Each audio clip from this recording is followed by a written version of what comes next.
Welcome back दोस्तों, mission engineering academy में आपका स्वागत है। मैं प्यारेलाल रावत। आज हम लोग पढ़ने वाले हैं डीसी मोटर का क्लास नंबर 12, जिसमें हम लोग देखेंगे बच्चों वार्ड न्यूलार्ड सिस्टम या वार्ड लियोनार्ड प्रणाली क्या होती है, कैसे काम करती है। इससे पहले मैं आप लोगों को बता दूं बच्चों कि हमने पिछली क्लास में पढ़ा था कि डीसी शंट मोटर और कंपाउंड मोटर को कैसे कंट्रोल किया जाता है, कौन कौन सी विधियां हैं जिसके द्वारा हम डीसी मोटर की स्पीड को कंट्रोल कर सकते हैं। तो मैंने आप लोग को सीरीज का भी बता दिया है, शंट का भी बता दिया है और कंपाउंड का बता दिया है बच्चों, जिसमें हम लोगों ने देखा था कि हमारी तीन मुख्यतः विधियां होती है बच्चों। पहली होती है आर्मेचर कंट्रोल मेथड, दूसरी होती है फ्लक्स कंट्रोल मेथड, तीसरा हमने देखा था बच्चों सीरीज में टैप्ड कंट्रोल मेथड, और शंट कंपाउंड में मैंने पढ़ाया था बच्चों वोल्टेज कंट्रोल मेथड को।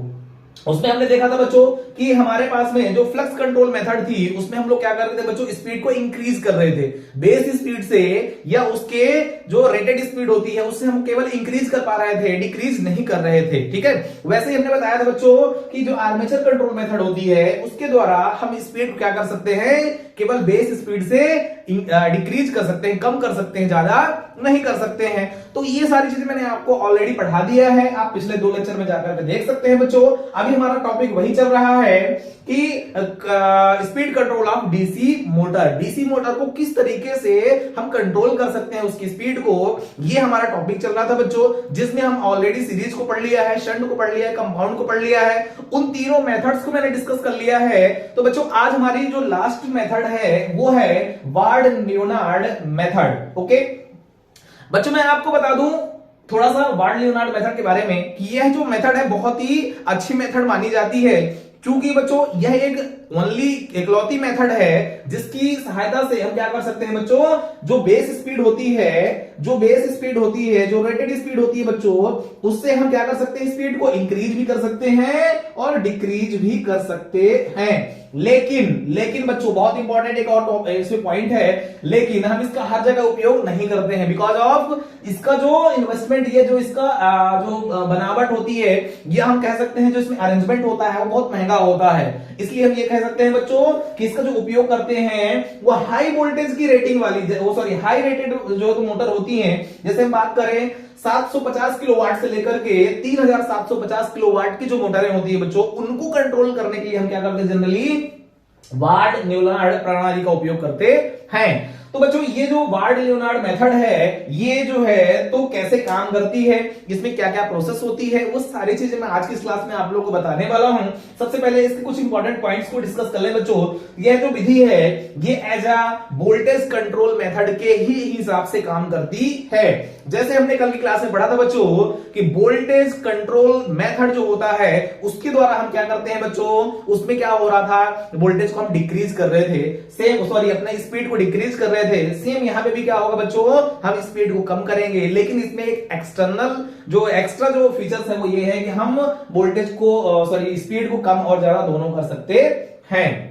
दूसरा बच्चों इसमें खास बात क्या है, दूसरा खास बात यह है इस विधि में बच्चों कि हम जो इसकी स्पीड होती है उसको कंट्रोल कितने हद तक कर सकते हैं, कितने रेशियो में कर सकते हैं बच्चों। तो मैं बता दूं कि 10:1 मतलब 100 की स्पीड में अगर रोटेट कर रही है, फॉर एग्जांपल हम देखें बच्चों कि 100 आरपीएम पे अगर रोटेट कर रही है तो उसको हम 10% तक ला सकते हैं। कहने का मतलब यही है कि 10:1 तक हम इसकी स्पीड को कंट्रोल कर सकते हैं। इस वजह से जो बड़ी बड़ी मोटरें होती हैं, मैं आपको बता दूं कि जो मोटर बच्चों हमारी होती है 750 किलोवाट की, ठीक है, 750 किलोवाट की या उससे ऊपर की जो मोटरें होती हैं, अधिकतम हम कहां तक बात कर सकते हैं बच्चों, 3750 किलोवाट की मोटरों को कंट्रोल करने के लिए इस प्रणाली का या इस विधि का उपयोग किया जाता है। ये मोटरें कहां यूज होती है बच्चों, आपको लग रहा होगा कि सर तो बता रहे हैं 750 किलोवाट, लेकिन इतनी बड़ी मोटर का उपयोग हम कहां पे करते हैं। तो बता दूं बच्चों में कि जो रोलिंग मिल्स होती हैं, है ना, पेपर मिल होती हैं, या एलिवेटर होता है, लिफ्ट होता है, या ब्लोविंग मिल होती है ना, ये बहुत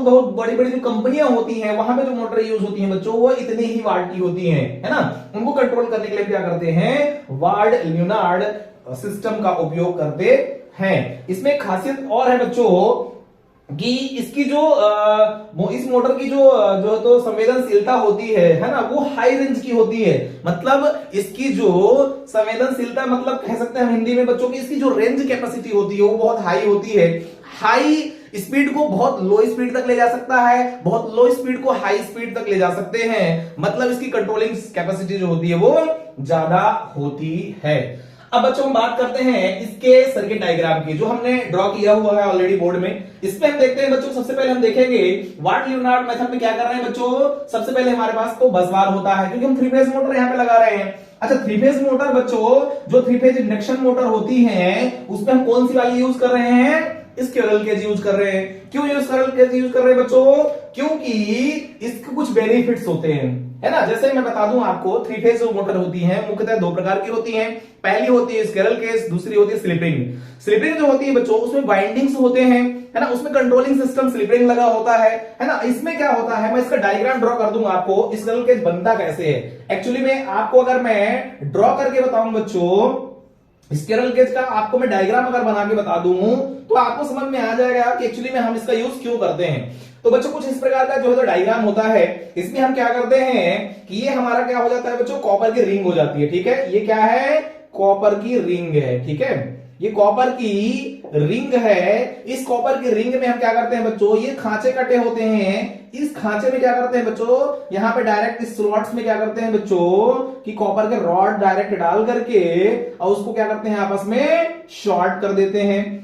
जिससे क्या होता है बच्चों, कॉपर की सेविंग भी होती है ना, कॉपर की सेविंग भी होती है और साथ साथ में इसमें लॉसेस भी कम होते हैं। यही वजह है बच्चों कि हम यहां पे क्या करते हैं, स्क्विरल केज मोटर का उपयोग करते हैं। वेरी वेरी इंपॉर्टेंट बच्चों, ये जो डायग्राम है दिस इज जो है स्क्विरल केज डायग्राम, ओके। तो ये जो हमारी मोटर है बच्चों वो कौन सी है, स्क्विरल केज, ठीक है, squirrel cage 3 phase induction motor, ठीक। तो बच्चों इस डायग्राम के तहत हम यहां पे क्या करते हैं कि लॉसेस कम होने के कारण हम पहले क्या करते हैं बच्चों कि सबसे पहले एक बस बार लेते हैं। बस बार में क्या हो गया बच्चों, हमारे पास लाइन 3 हो गई, आर फेज हो गया, वाई फेज हो गया और बी फेज हो गया। आर वाई बी तीनों फेज जा रहे हैं। हमने क्या किया, सबसे पहले 3 फेज मोटर को इनपुट सप्लाई दिया। 3 फेज जो मोटर होती है उसको 3 फेज के हम क्या करेंगे, इनपुट सप्लाई देंगे। जैसे सप्लाई देंगे तो बच्चों क्या होगा, मोटर ऑन होगी, मोटर रोटेट करेगी। मोटर को हमने क्या किया है, कपल कर दिया है बच्चों, जोड़ दिया है किससे, जनरेटर से। जनरेटर से जोड़ने का मतलब क्या है बच्चों, क्योंकि जनरेटर से हमें अगर आउटपुट चाहिए इलेक्ट्रिसिटी तो क्या करना पड़ेगा, जनरेटर घुमाना पड़ेगा। जनरेटर कौन घुमा सकता है, या तो हम डीजल का उपयोग करके डीजल इंजन के थ्रू उसको घुमा दें, या बच्चों क्या करें, एक्सटर्नल कुछ जो है तो सोर्स लगा करके एज अ प्राइम मूवर के रूप में हम जनरेटर घुमाने के लिए यहां पे क्या कर रहे हैं बच्चों, 3 फेज इंडक्शन मोटर का उपयोग कर रहे हैं। या तो मैं डीजल इंजन को है ना डीजल से चला सकता हूं, या मोटर के थ्रू कपलिंग करके प्राइम मूवर के थ्रू यूज करके इसको हम रोटेट करा सकते हैं। या बच्चों हम क्या कर सकते हैं, आप कोई प्लांट लगा करके या कोई हम टरबाइन लगा करके इसको रोटेट करवा सकते हैं। पर यहां पे हम क्या कर रहे हैं, ब्रेकिंग कर रहे हैं ना, तो यहां पे कोई प्लांट पॉसिबल है ना, ना तो यहाँ पे डीजल पॉसिबल है। क्योंकि बच्चों डीजल इंजन अगर आप यूज करोगे ना, आपकी जो कॉस्ट होगी वो बढ़ जाएगी, समझ रहे हो ना, कॉस्ट जो होगी वो बढ़ जाएगी। इसलिए हम डीजल इंजन का उपयोग कहां पे करते हैं, एज अ वो जनरेटर जो आउटर, जैसे हम बात करें शादी में, है ना, जो टेंट हाउस होते हैं वहां पे हम लोग क्या करते हैं, या हॉस्पिटल्स में, है ना, या आप जो है तो किसी स्कूल में, या कोई बड़ा फंक्शन ऑर्गेनाइज हो रहा है तो वहां पे क्या करते हैं, ऐसे जनरेटर का यूज करते हैं जो डीजल इंजन से कपल होता है, ठीक है। जब डीजल इंजन में हम डीजल डाल तो उसको स्टार्ट करते हैं, एज अ प्राइम मूवर की तरह कौन काम करता है बच्चों, डीजल इंजन काम कर रहा होता है। डीजल इंजन घूमता है, उससे कपल्ड होता है क्या बच्चों, हमारा जनरेटर। और जब डीजल इंजन घूमेगा, जनरेटर घूमेगा, जनरेटर घूमेगा तो क्या बच्चों क्या देगा हमें, आउटपुट में इलेक्ट्रिसिटी देगा। लेकिन जो इलेक्ट्रिसिटी जनरेट होती है बच्चों यहाँ पे वो एसी के फॉर्म में ही होती है। मैं आपको बता दूं, कोई भी जनरेटर हो, है ना, कोई भी जनरेटर हो बच्चों, चाहे वो एसी हो चाहे डीसी हो, कोई भी जनरेटर हो, अगर जनरेटर से बिजली बन रही है तो कैसे बन रही है, एसी के फॉर्म में बन रही है। उसको हम क्या करते हैं, कम्यूटेटर लगा करके एसी को डीसी में कन्वर्ट कर लेते हैं। बिकॉज अब मैं अभी आगे पढ़ाने वाला हूं बच्चों, उसमें बताऊंगा आप लोग को, जस्ट इसके बाद पढ़ाने वाला हूं कि कम्यूटेटर का क्या काम होता है ना, वो जनरेटर में कैसे काम करता है, मोटर में कैसे काम करता है, उन दोनों टॉपिक को मैं बताने वाला हूं। थोड़ा सा आपको मैं हिंट दे दूं बच्चों, जो कम्यूटेटर होता है वो एज अ मैकेनिकल रेक्टिफायर की तरह कार्य करता है। पहला उसका काम होता है बच्चों जनरेटर में एसी को डीसी में कन्वर्ट करना। वही हम मोटर में की बात करें तो मोटर में क्या करता है, वो डीसी को एसी में कन्वर्ट करता है। तो अगला टॉपिक मेरा वही रहने वाला है। तो हम देख लेते हैं बच्चों इसकी प्रोसेस को, क्या कहता है प्रोसेस। सबसे पहले हम लोग क्या करते हैं बच्चों, यहाँ पे ये हमारा बस बार हो गया, आर वाई वी तीनों फेज हो गए। तीनों फेज को हमने कनेक्ट किए कहां पे बच्चों, हमारे पास में 3 फेज स्क्विरल के इंडक्शन मोटर है। मोटर में सप्लाई आएगी, मोटर हमारी रोटेट करेगी, मोटर रोटेट करेगी एज अ प्राइम मूवर की तरह काम करेगी। किसके लिए वो करेगी बच्चों, किसके लिए, जनरेटर के लिए। यहां पे कपलिंग हो गई बच्चों, है ना, यहां पे क्या हो गई, कपलिंग हो गई, ये कपलिंग हो गई, ठीक है, यहां पे जुड़ा हुआ है। अब हमारा जब जनरेटर क्या करेगा, रोटेट करेगा, आउटपुट में क्या देगा हमें बच्चों, इलेक्ट्रिसिटी देगा, क्योंकि इनपुट क्या मिल रहा है उसको, मैकेनिकल एनर्जी मिल रही है। किसके द्वारा, प्राइम मूवर के द्वारा। प्राइम मूवर कौन है, इंडक्शन मोटर लगी हुई है। अब जब इलेक्ट्रिसिटी देगा बच्चों तो कहां पे जाएगी, हम क्या कर रहे हैं, उस इलेक्ट्रिसिटी को हम कहां पे दे रहे हैं बच्चों, आउटपुट में कहां पे दे रहे हैं, हमारे पास एक मोटर डीसी लगी हुई जिसको हमें कंट्रोल करना है। Very very important. तो अब क्या कर रहे हैं बच्चों, जैसे आउटपुट हमें करंट वोल्टेज मिलेगा, उस करंट वोल्टेज को हम क्या करेंगे, यहां पे मैंने देखा सर्किट बनाया है मैंने, यहां पे हम लोग जैसे बच्चों इसको जोड़ेंगे, इसको कनेक्ट करेंगे, है ना, इसको जैसे कनेक्ट करेंगे क्या होगा बच्चों, यहां पे हमारी धारा प्रवाहित होने लगेगी। जैसे करंट जाएगी हमारी डीसी मोटर जो है तो रन करेगी।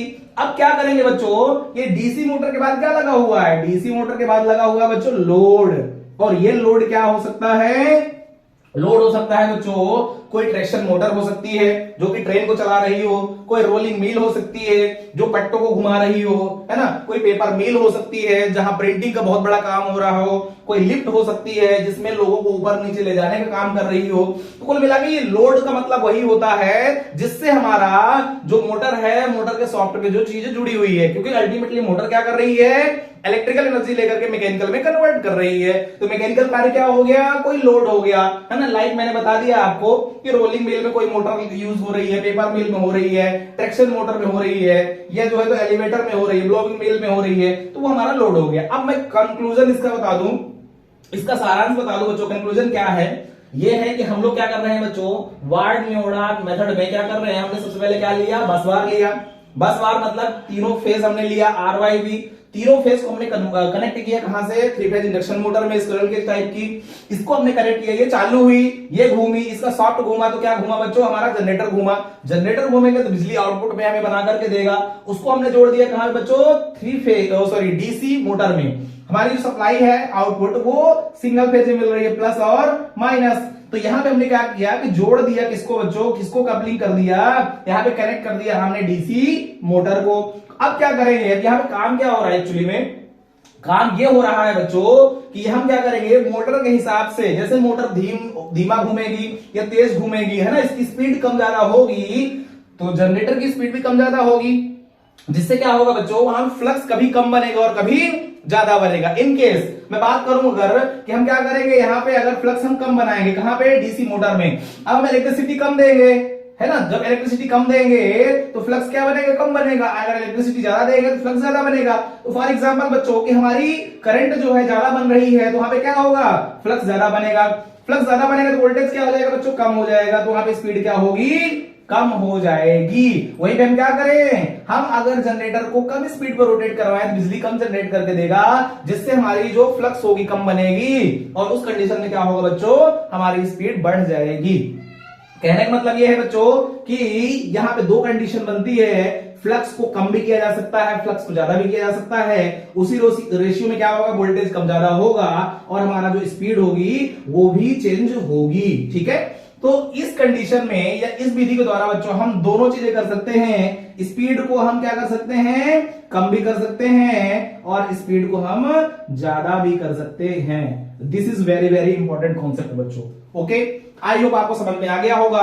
हम किसी एक डीसी मोटर को कंट्रोल करने के लिए, उसकी स्पीड कंट्रोल करने के लिए हम क्या कर रहे हैं बच्चों, अलग से एक मोटर और एक जनरेटर का अरेंजमेंट करते हैं, जिसकी सहायता से हम डीसी मोटर को कंट्रोल कर पा रहे हैं, ओके। तो ये जो विधि है बच्चों ये बहुत महंगी हो जाती है, बहुत कॉस्टली हो जाती है, बिकॉज ऑफ यहाँ पे हम 2 इंस्ट्रूमेंट्स अलग से यूज कर रहे हैं, लाइक 3 फेज स्क्विरल के इंडक्शन मोटर और डीसी जनरेटर। ये 2 अलग से अरेंजमेंट होने के कारण यह विधि बहुत महंगी हो जाती है, इसलिए जनरली इस विधि का उपयोग नहीं किया जाता है। इस विधि का उपयोग कहां पे हम कर सकते हैं, हैवी लोड में। हैवी किलोवाट की जो मोटरें होती हैं, रेटेड मोटरें होती हैं, वहां पे हम लोग इसका उपयोग करते हैं, क्योंकि वहां पे हमें क्या होता है बच्चों, हाई स्पीड करने की जरूरत पड़ती है इंस्टेंटली, और उसकी स्पीड को कम भी करना होता है। और ये जो विधि है, यह विधि एक ऐसी विधि है जो 10:1 की स्पीड को कंट्रोल कर सकती है, अर्थात हम कह सकते हैं कि 100 में 10 की स्पीड तक ला सकती है, एक बहुत मिनिमम स्पीड तक हम इसको कंट्रोल कर सकते हैं। इसलिए इस विधि का उपयोग बड़ी बड़ी कंपनियों में, बड़ी बड़ी जो है तो संस्थान में इसका उपयोग किया जाता है। तो बच्चों यह विधि जो है, मैंने आपको 3 phase squirrel cage induction motor का डायग्राम भी बना के बता दिया। कैसे डायग्राम होता है बच्चों, इस प्रकार का होता है ना। ये जो साइड में लगा हुआ है ना, ये रिंग है जो कि कनेक्ट है आपस में, ठीक है। ये कॉपर की रिंग होती है, ये दोनों साइड में इंड में कनेक्ट होती है, और ये रॉड होते हैं किसके बच्चों, कॉपर के रॉड होते हैं जो कि स्लॉट्स में, इस खांचे में, और वो भी कैसे बने होते हैं, इंपॉर्टेंट, स्क्यू मतलब तिरछे होते हैं, समझ रहे हो ना, तिरछे होते हैं, जिससे क्या हो, उसमें हमिंग कम हो, ठीक है, हमिंग प्रोड्यूस ना हो, और हमिंग के साथ साथ उसमें लॉसेस कम हो। ओके बच्चों, हम चाहें तो इसमें क्या कर सकते हैं बच्चों, जो हम रॉड डाल रहे हैं ना, वो सीधे भी डाल सकते हैं। कैसे सीधे डाल सकते हैं, कुछ इस प्रकार की मोटर हम देख सकते हैं कि ऐसा सीधे भी डाल सकते हैं, लेकिन सीधे डालने में क्या होगा बच्चों, उसमें हमिंग ज्यादा प्रोड्यूस होगी, उस वजह से जो है तो लॉसेस भी बढ़ जाएंगे। इसलिए हम क्या करते हैं जनरली कि स्क्विरल केज जो मोटर बनाते हैं, उसको हम ऐसा डिजाइन करते हैं बच्चों को, उसके अंदर जो हम लोग स्लॉट्स कट करते हैं, वो क्या होते हैं, स्क्यू होते हैं, तिरछे होते हैं, ठीक है, जिसके कारण वहां पे लॉसेस रिड्यूस हो जाते हैं। आई होप आपको ये चीजें समझ में आई होगी। अब मैं आपको थोड़ा सा इसके थ्योरी के कॉन्सेप्ट में लेकर चलता हूं बच्चों, थ्योरी क्या कहती है और इसमें काम कैसे होता है। ओके तो बच्चों यह विधि जो है, बेसिकली यह विधि जो है बच्चों, वोल्टेज कंट्रोल मेथड की श्रेणी में ही आती है, जो कि मैं कल बताया था, ठीक है। तो पहला पॉइंट क्या कह रहा है कि यह विधि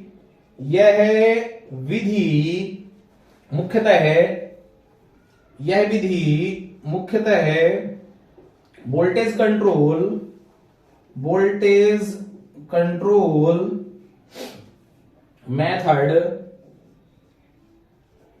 कंट्रोल मेथड की श्रेणी में आती है, मेथड की श्रेणी में आती है। सेकेंड, नेक्स्ट क्या कह रहा है बच्चों कि इस विधि में मोटर को दी जाने वाली वोल्टेज के मान में परिवर्तन करके उसकी स्पीड को नियंत्रण करते हैं। इस विधि में क्या होता है बच्चों, मोटर को दी जाने वाली, इस विधि में मोटर को दी जाने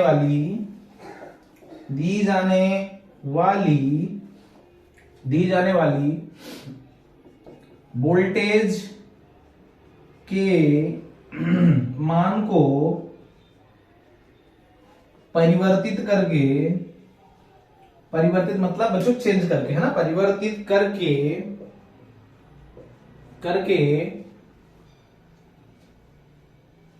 उसकी स्पीड को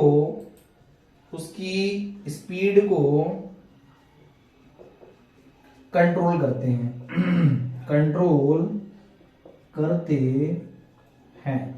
आई होप समझ में आ गया होगा। यह विधि जो है सेम कैसी है बच्चों, वोल्टेज कंट्रोल मेथड की श्रेणी में ही आती है। इस विधि में हम क्या करते हैं, मोटर को दिया जाने वाला जो वोल्टेज है उसको चेंज करके, उसको कम ज्यादा करके हम उसके स्पीड को कम ज्यादा कर लेते हैं। ओके बच्चों, इसकी जो रेंज होती है बच्चों, वो जरूर लिखना है, आपको याद रखना है कि इस मोटर की स्पीड को, इस मोटर की स्पीड को 10:1 तक नियंत्रित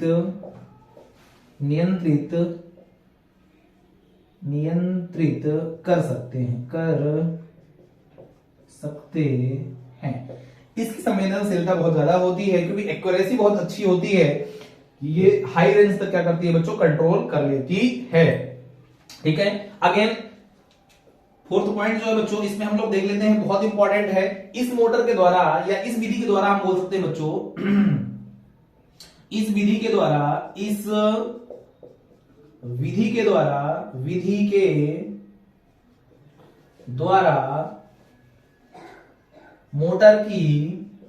मोटर की स्पीड को इंक्रीज तथा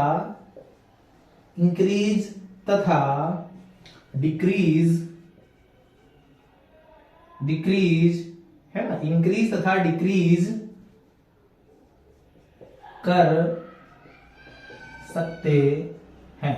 इस विधि के द्वारा क्या कर सकते हैं बच्चों, हम इस विधि के द्वारा स्पीड को कंट्रोल कर सकते हैं। लाइक हम इंक्रीज भी कर सकते हैं और क्या कर सकते हैं बच्चों, डिक्रीज।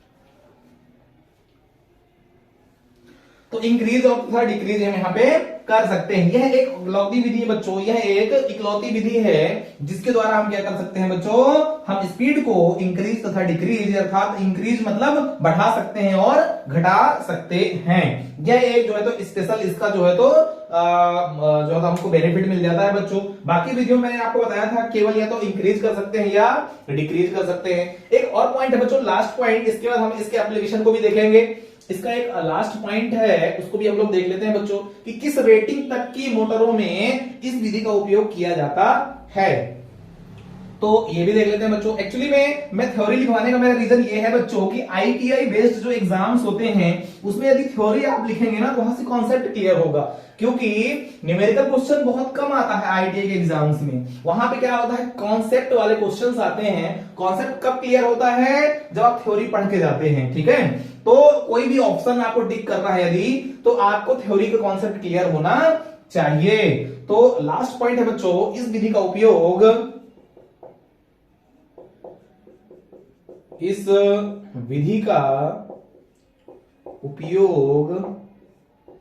विधि का उपयोग ज्यादा रेंज मतलब हाई रेटिंग की हम बात कर रहे हैं, ज्यादा रेंज की मोटर जैसे 750 किलोवाट से 3750 किलोवाट तक की मोटर की स्पीड को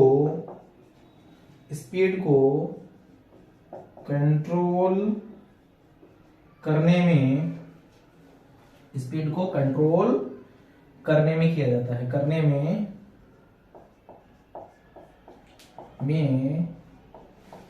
करते हैं। This is very very important बच्चों, इसको आप लोग को याद रखना है। एग्जाम में डायरेक्टली पूछ लेगा कि वार्ड लियोनार्ड प्रणाली किस रेटिंग की मोटरों को कंट्रोल करने के लिए उपयोग की जाती है। तो हम बताएंगे बच्चों 750 किलोवाट से लेकर के 3750 किलोवाट तक की मोटर का। इसमें एक चीज और आपको याद रखना है, ये किस रेशियो तक कंट्रोल कर सकती है। तो आपको याद रखना है बच्चों 10:1 तक, वेरी वेरी इंपॉर्टेंट। एक चीज और याद रखना है बच्चों कि इसमें स्पीड को हम ज्यादा भी कर सकते हैं और स्पीड को कम भी कर सकते हैं। तो ये मुख्यतः 3 पॉइंट है बच्चों जो कि आपको याद रखना है। एग्जाम में यहां से डायरेक्टली पूछ लेता है कि वार्ड लियोनार्ड मेथड के द्वारा हम स्पीड को इंक्रीज कर सकते हैं, ऑप्शन फर्स्ट, डिक्रीज कर सकते हैं, या एक तथा बी दोनों, मतलब बोथ 1 और 2, या इनमें से कोई नहीं। तो हमको टिक करना है बच्चों बोथ, है ना। स्पीड को हम इंक्रीज भी कर सकते हैं और उसको डिक्रीज भी कर सकते हैं। ये इसका मेन फंडा है। कहां तक हम लोग कंट्रोल कर सकते हैं, 10:1 तक। और कितनी रेटिंग की मोटरों को हम कंट्रोल करते हैं, तो बच्चों हमको बताना है कि 750 किलोवाट से लेकर के 3750 किलोवाट तक की मोटरों में इसका यूज किया जाता है उनको कंट्रोल करने के लिए। अब हम देखते हैं बच्चों इस मेथड का एप्लीकेशन, इस मेथड का यूज कहां पे करते हैं वो हम बता दें आपको, क्योंकि उपयोग तो आता ही आता है। आईटीआई का बेसिक चीजें हैं, उपयोग आपसे पूछ लेता है ना। तो एप्लीकेशन हम देख लेते हैं बच्चों, इस विधि का उपयोग कहां पे करते हैं, ठीक है। तो पहला है बच्चों, पहला है रोलिंग मिल में। रोलिंग मिल में आपको बता दूं, बार बार उदाहरण देता हूं कि जहां पे रॉड्स बनती हैं ना, जैसे हम एमपी में बात करें बच्चों तो इंदौर एक ऐसा शहर है ना, जहां पीथमपुर है, जहां कंपनियां हैं, बहुत सारी फैक्ट्रीज हैं, वहां पे रोलिंग मिल्स है। लोहे को गला करके, है ना, उसको फिर से क्या सरिये के रूप में उसको ढाला जाता है, उसको हम बोलते हैं क्या, रोलिंग मिल, ठीक है। सेकंड है बच्चों पेपर मिल, जहां पे बड़े बड़े जैसे दैनिक भास्कर हो गया, नई दुनिया हो गया, ऐसे पेपर मिल्स जहां पे हम लोग अखबार छापते हैं, ये बड़े मात्रा में बहुत सारे बुक्स छपाई होती है, जहां पे हम बोल सकते हैं पेपर मिल। तो वहां पे इस प्रकार की मोटरों का उपयोग करते हैं जहां पे हैवी लोड होता है, ठीक है, जहां पे हमें स्पीड ज्यादा कंट्रोल करनी होती है। लिफ्ट हो गया बच्चों, एलिवेटर हो गया, है ना, एलिवेटर में भी हम इस प्रकार की मोटरों का यूज कर लेते हैं और इस प्रकार की मेथड का यूज कर लेते हैं, ठीक। फिर फोर्थ है बच्चों हमारा ब्लोमिंग हो गया। तो ये कुछ उदाहरण हैं जहां पे हम लोग जो है इसका उपयोग कर लेते हैं, ओके। इसका दोष क्या है बच्चों, एक इंपॉर्टेंट फैक्टर की हम बात कर लेते हैं कि इसका दोष क्या है। दोष मीन्स इसमें कमियां क्या है बच्चों, ऐसी कौन सी कमी है जिसके कारण हम इसका यूज नहीं करते हैं, तो ये भी देख लेते हैं, है ना। तो दोष क्या है, कौन सी कमी है इस मेथड में। तो बच्चों इसमें एक डीसी मोटर, जैसे मैंने शुरू में बताया, इसमें एक डीसी मोटर एवं एक डीसी जनरेटर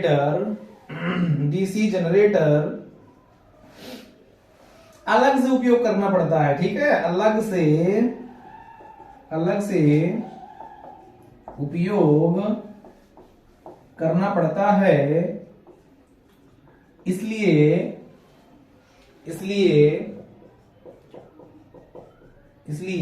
यह विधि महंगी होती है।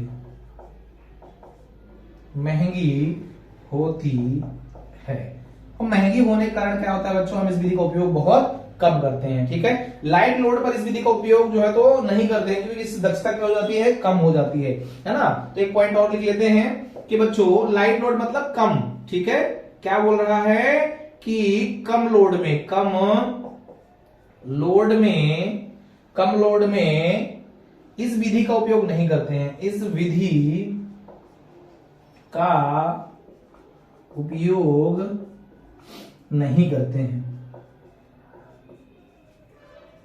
क्यों?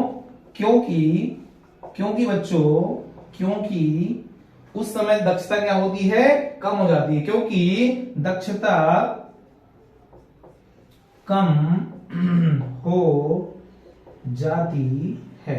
हमें अल्टीमेटली क्या चाहिए बच्चों, हम ऐसी मोटर यूज करें जिसकी हमें एफिशिएंसी अच्छी मिले, काम अच्छा करके दे, है ना, उसमें जो है तो लॉसेस कम हो। तो क्या होगा, लाइट वेट में अगर हम इस विधि का उपयोग करेंगे, कम वेट में, जहां हमें कम वेट होता है वहां पे हम अगर इसे यूज करेंगे तो क्या होगा बच्चों, हमें जो है तो दक्षता अच्छी नहीं मिल पाएगी, तब भी हमारे लिए यह जो है विधि अच्छी उपयोगी नहीं साबित होगी। इसलिए ये दो फैक्टर के कारण क्या होता है बच्चों, इस विधि का उपयोग हम बहुत कम करते हैं। पहला क्या है कि अलग से हम एक मोटर और डीसी एक जनरेटर अरेंज करते हैं वहां पे, है ना, एक जो है तो 3 फेज इंडक्शन मोटर और एक डीसी जनरेटर अलग से अरेंजमेंट करना पड़ता है। और इस विधि में अगर हम लाइट लोड कम लोड पे चला रहे हैं तो उसकी दक्षता क्या होगी बच्चों, कम हो जाएगी, इसलिए हम इस विधि का उपयोग नहीं करते हैं। तो बच्चों आप ये डायग्राम बना लेना, जो मैंने लिखवाया है उसको लिख करके नोट में एक बार रिवाइज करना। ये बहुत इंपॉर्टेंट जो है तो विधि है जिसके द्वारा हम स्पीड कम भी कर सकते हैं, स्पीड को ज्यादा भी कर सकते हैं। मैंने विस्तार से बताया बच्चों। सबसे पहले हमने बसबार लिया, करंट गई कहां पे, 3 फेज इंडक्शन मोटर में, वो रोटेट की, कपलिंग था क्या जुड़ा हुआ था, जनरेटर घूमेगा, आउटपुट में बिजली देगा, उस बिजली कनेक्ट करेंगे कहां पे, मोटर में बिजली जाएगी, वहां पे करंट वोल्टेज कम ज्यादा होगा तो स्पीड कम ज्यादा होगी, उसी से हम कंट्रोल कर लेंगे। और मोटर के आगे एक सॉफ्ट निकलर रहता है जिसमें हम क्या करेंगे बच्चों, लोड कनेक्ट कर देंगे, ठीक है। तो ये प्रोसीजर होती है, इस प्रकार से हम क्या करते हैं बच्चों, डीसी मोटर को हम कंट्रोल कर पाते हैं, या कह सकते हैं किसी स्पीड जो होती है हमारी डीसी मोटर की जो स्पीड होती है उसको हम कंट्रोल करने की इन विधियों का उपयोग करते हैं। तो बच्चों आज खत्म हुआ topic speed control of DC motor, complete लगभग हो गया बच्चों। अब आपका डीसी मोटर में केवल बचा है बच्चों आपकी ब्रेकिंग बची है और आपके सारे स्टार्टर्स बचे हुए हैं, बस इतने में आपका जो डीसी मोटर का पार्ट है या पूरा जो चैप्टर है बच्चों वो खत्म हो जाएगा। इसके बाद हम लोग स्टार्ट करेंगे बच्चों बहुत ही स्पेशल टॉपिक, जो मेरे लिए भी स्पेशल है क्योंकि मैं इंडिया की सबसे बड़ी कंपनी में मैंने 1 साल ट्रेनिंग किया है, जो कि Bharat heavy electrical limited Bhopal है, बीएचएल है, जहां मैंने खुद ट्रांसफार्मर डिपार्टमेंट में काम किया है बच्चों, और मुझे अनुभव है ट्रांसफार्मर कैसे बनाया जाता है, उसकी टेस्टिंग कैसे होती है ना, उसके अंदर क्या क्या इक्विपमेंट्स लगे होते हैं, ठीक। वैसे तो मैं बीएचएल में जो है तो कई डिपार्टमेंट में काम किया हूं, पर बेसिकली मैंने जनरेटर में काम किया था और साथ में आपके ट्रांसफार्मर डिपार्टमेंट में काम किया था, तो मुझे प्रैक्टिकली नॉलेज है उस चीज का, तो आपको मैं बहुत अच्छे से एक्सप्लेन भी कर पाऊंगा। और मेरा फेवरेट सब्जेक्ट भी है जिसमें मैं ट्रांसफार्मर मेनली टॉपिक को मैं बहुत अच्छे से डिस्कस करके आपको समझा पाऊंगा। तो अगला जो टॉपिक होगा बच्चों, अगला जो टॉपिक होगा डीसी मोटर के बाद में वो रहेगा हमारा ट्रांसफार्मर, जिसमें हम लोग डिटेल में पढ़ेंगे ट्रांसफार्मर क्या होता है, कितने प्रकार के होते हैं, है ना, और उसमें उसके डायग्राम को बना करके हम विस्तार से समझेंगे। तो बच्चों अब हम स्टार्ट करते हैं। नेक्स्ट टॉपिक है हमारा आज का, वो है बच्चों डीसी मोटर में कम्यूटेटर का कार्य। मैं डीसी मोटर में देखूंगा कि कम्यूटेटर कैसे काम करता है, ठीक है। डीसी मोटर में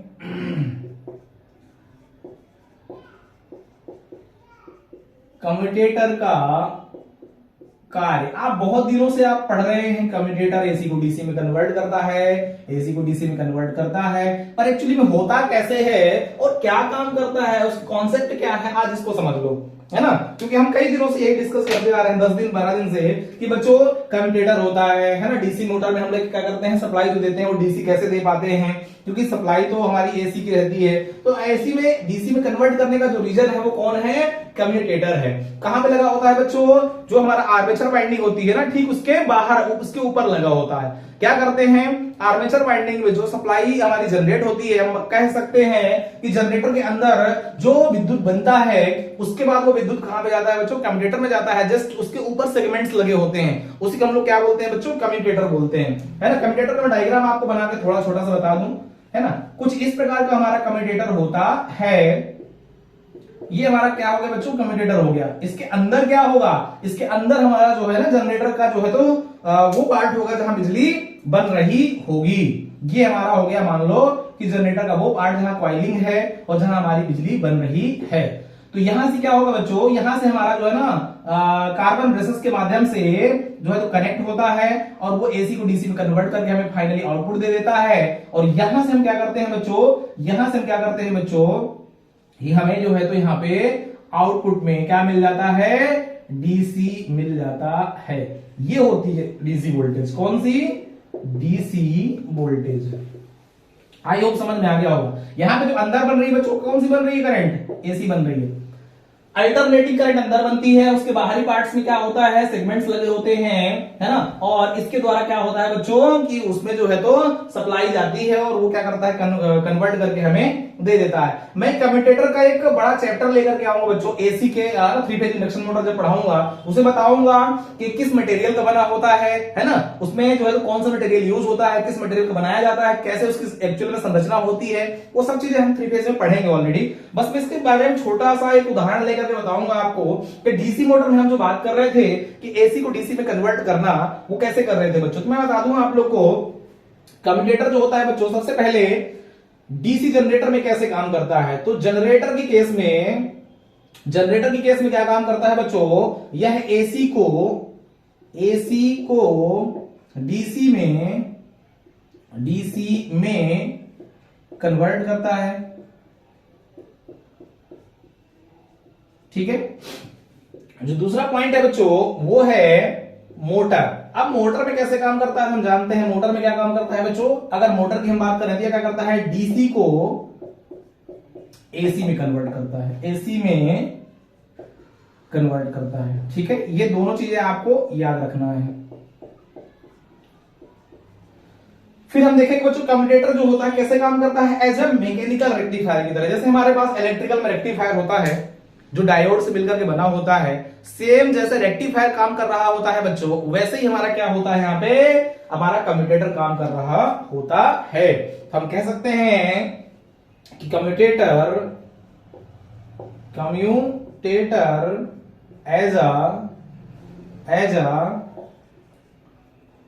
एज अ मैकेनिकल रेक्टिफायर की तरह कार्य करता है, कार्य करता है। बच्चों मैं थ्योरी के हिसाब से नहीं चल रहा हूं, कुछ इसमें मेरे भी वर्ड होते हैं, क्योंकि आप अगर किताब में पढ़ेंगे, किताब में तो उसकी लैंग्वेज अलग होती है। मैं इसको अपने लैंग्वेज में आपको समझाने की कोशिश करता हूं इजी करके, ताकि आपको समझ में आए। क्या कह रहा है बच्चों कि कम्यूटेटर जो होता है वो किसके तरह काम करता है, जहां मैकेनिकल रेक्टिफायर की तरह कार्य करता है। ठीक है, डीसी मोटर में कम्यूटेटर जो होता है ना, मोटर को दी गई डीसी करंट को आर्मेचर में, है ना, एसी करंट में परिवर्तित करता है। और कम्यूटेटर जो होता है, अगर हम जनरेटर की बात करें तो एसी को डीसी में कन्वर्ट करता है। इतना आप लोग समझ लो। 3 फेज सिस्टम में जब हम लोग आएंगे बच्चों मोटर की केस में, तो वहां पे मैं पूरा कम्यूटेटर का डायग्राम बनाऊंगा, उसमें बताऊंगा बच्चों किस मटेरियल का बना होता है, कैसे काम करता है, क्यों लगाया जाता है, कैसे लगाया जाता है, विथ, है ना, आपका सर्किट डायग्राम की सहायता से वहां पे मोटर को भी मैं कनेक्ट करूंगा और आपके ऊपर कम्यूटेटर भी लगाऊंगा। ठीक है, और बताऊंगा कैसे वो कन्वर्ट करके हमें आउटपुट में इलेक्ट्रिसिटी दे रहा है। ओके बच्चों, तो ये क्लास हम लोग आज यहीं पे फिनिश करते हैं। कल हम लेकर के आएंगे बच्चों इलेक्ट्रिकल ब्रेकिंग, जिसमें हम लोग टाइप्स ऑफ ब्रेकिंग पढ़ेंगे, और ब्रेकिंग के बाद हम लोग पढ़ेंगे बच्चों आपके स्टार्टर्स को सारे, और इसके बाद हमारी 3 फेज डीसी जो मोटर होगी वो खत्म हो जाएगी। और अगला हमारा टॉपिक रहेगा 3 फेज, जिसमें हम लोग पढ़ेंगे सबसे पहले ट्रांसफार्मर को। तो बच्चों आज क्लास कैसी लगी कमेंट करके आप जरूर हमें बताना, और अगर आप इस चैनल पहली बार विजिट कर रहे हैं तो लाइक और शेयर और सब्सक्राइब जरूर करना अपने दोस्तों के साथ में। बच्चों आई होप आप लोग बहुत अच्छे होंगे, और मैं चाहूंगा बच्चों को जितने भी नए बच्चे हमसे जुड़ रहे हैं वो अपने दोस्तों को इस चैनल को जरूर रिकमेंड करें, है ना, ताकि यहाँ पे वो बच्चे जिनको कोई फैसिलिटीज नहीं मिल पा रही है, या जिनके पास कोई ऐसी सुविधा नहीं है कि जो पढ़ नहीं पा रहे हो, तो उनके लिए एक माध्यम बन जाएगा। उनके भी जो है तो भविष्य में अगर वो कुछ तैयारी करना चाह रहे हैं एग्जाम्स की, तो अगर यहाँ से जुड़ करके वो पढ़ाई करेंगे बच्चों, तो उनका भी जो है तो कुछ ना कुछ बेनिफिट होगा। और साथ में जो भी कॉम्पिटेटिव एग्जाम्स प्रिपरेशन कर रहे हैं उनमें यहाँ पे हम लोग जो है वीडियो के माध्यम से उनका हेल्प कर पाएंगे। यह वीडियो सारी वीडियोस जो है उनके लिए हेल्पफुल रहेंगी, जो आईटीआई के रिलेटेड जो भी गवर्नमेंट के एग्जाम्स की तैयारी कर रहे हैं, या जो जेई लेवल के बच्चे हैं उनका बेसिक अगर फाउंडेशन मजबूत नहीं है तो इस मेरी वीडियो को देख करके अपना बेसिक फाउंडेशन भी मजबूत कर सकते हैं। तो बच्चों यह जो लेक्चर्स हैं हमारे सभी, ये जो है तो आईटीआई वाले विद्यार्थियों के लिए है ही, लेकिन जेई वाले विद्यार्थियों के लिए भी ये जो है हेल्पफुल रहने वाले हैं। तो बच्चों यहीं पे हम लोग क्लास को फिनिश करते हैं। नेक्स्ट क्लास में हम लोग मिलेंगे, जिसमें हम लोग पढ़ेंगे बच्चों इलेक्ट्रिक ब्रेकिंग क्या होती है, कितने प्रकार की होती है, और कैसे हम लोग जो है तो इसको यूज करते हैं। तब तक के लिए जय हिंद, जय Bharat, take care, bye bye.